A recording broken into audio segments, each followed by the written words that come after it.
Let's go! Chapter 181, Supersonic Duck Quiz.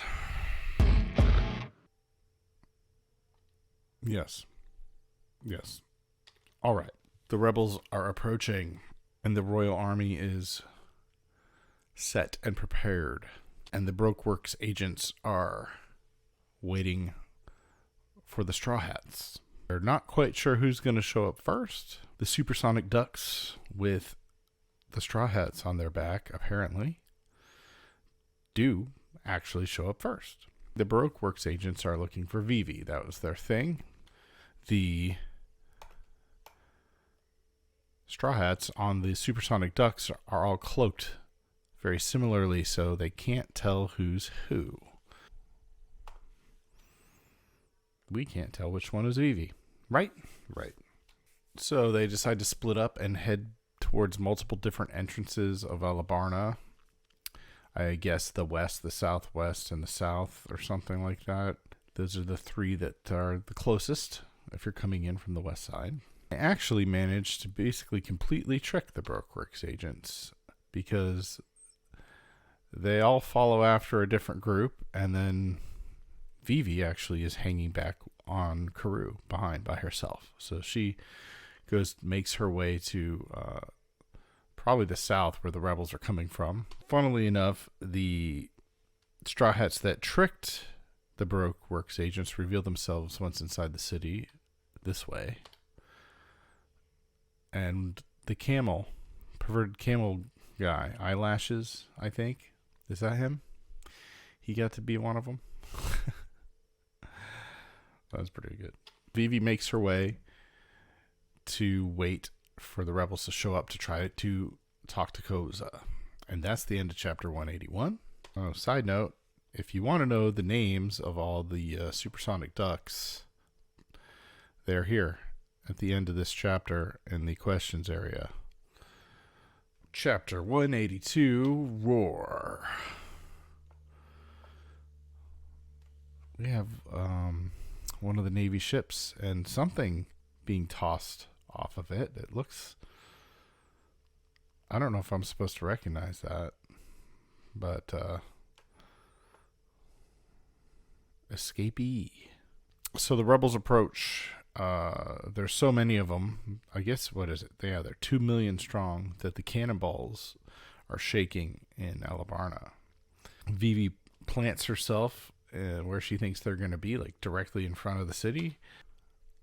Koza's like hyper focused on what he's doing. But Vivi yells, "Rebels, stop!" But right at that moment, because Koza seems to notice, but right at that moment, boom, a cannonball drops, and we come to see that somebody in the city accidentally shot a cannonball, but it's one of the planted Baroque Works agents. Crocodile planned for such a scenario. Smart crocodile. Pretty smart for a bad guy. So Vivi basically gets trampled. Koza runs right by her. Karoo gets in the way, blocks her from getting hurt and gets trampled kind of in her stead. That's what happens. War begins. And the rebels and the royals are fighting. This is a good shot of that.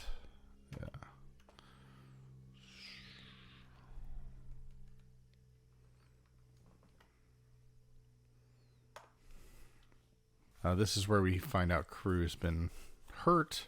Vivi's learned something from being with Luffy and company, and that is to never give up. And then Usopp shows up out of nowhere. Or does he? Because we go into the city and we see Usopp and Sanji arguing. And they realize Mr. 2 got away, and Sanji immediately realizes that he's probably going after Vivi, which of course turns out to be the case. Vivi somehow realizes, even though fake Usopp has his arm wrapped, that it's fake Usopp. And that's the end of the chapter. Chapter 183, Squadron Leader Karu. We get a little throwback. Hachi. Yeah, one of the fishmen, right? Been a while. Oh, is that who got thrown off the... It might be. So we get a brief flashback where we find out that not only did they wrap their arms, but they placed a symbol underneath so that if somebody did try to fake it, they'd have to know two things to fake it right. And that's how Vivi knew. Because even though they found out about the wrap, they didn't know about the symbol. And neither did we, so kind of a retcon, sort of, I guess. Karu is surprisingly not dead. And is doing everything he can to protect Vivi and get away from Mr. 2. To the point where he somehow manages to run up the top of the cliff wall of the city, halfway like fly pretty good for a duck, enough to the edge, and actually get up there. Unfortunately, Mr. 2 is also able to run up the side for some crazy reason. Yeah. Because we see Karu flying, and then Mr. 2 here making it up. War is clearly broken out here in the city, and I guess Karu gets shot as she's trying to escape on him, and Mr. 2's catching up with them. Enter some more ducks and Sanji. Cool ducks. Here we go. I would like more of them. He's got the horned helmet and the cowboy hat with, it's almost like a holster on his beak or something. So Sanji steps in and decides, declares here, I'll just show it. I'll deal with the swan. Swan? Yes, you will. So Sanji and Mr. 2 start fighting.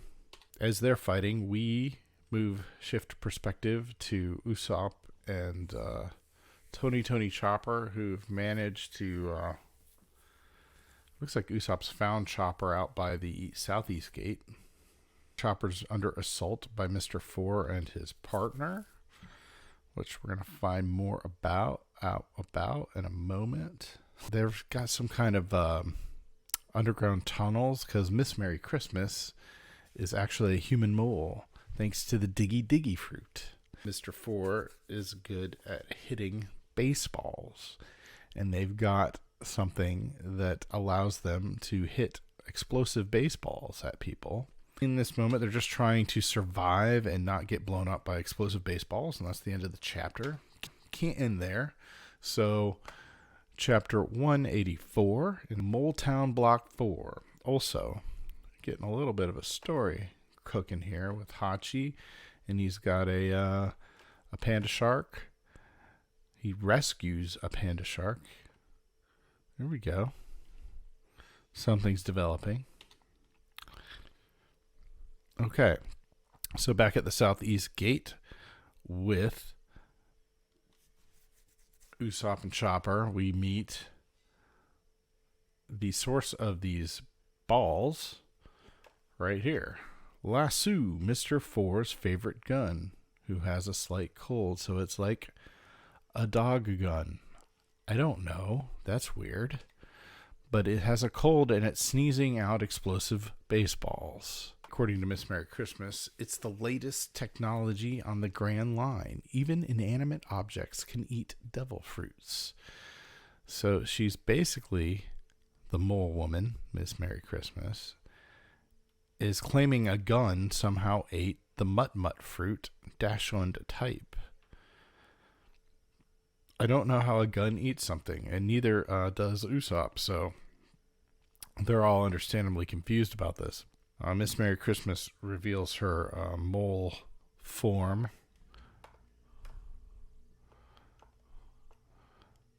They think she looks like a penguin. She doesn't like that. They are now under assault again. Usopp realizes he can use the mole's tunnels to his own benefit, and he tricks them and somehow manages to get a giant hammer and leaps out of these tunnels and crashes. I think this is Mr. 4 that he's dropping a giant hammer down on. a 5-ton hammer. Where'd that scrawny kid get that kind of strength? And Usopp's like, this is worth showing. I've sunk countless numbers of warships. People call me the Destroyer King. Chopper's impressed. Captain Usopp. And he's got his tongue out. Whatever. And that's the end of the chapter. And, well, we'll see where this is going. Kind of in the middle of a fight. And I like this moment with Usopp, though. It's almost believable, even though that there's got to be like some kind of lie to it or story to it. But it seems to be highly effective, whatever actually happened right there. So anyway, next set of chapters here. See you there. Like and subscribe. Peace.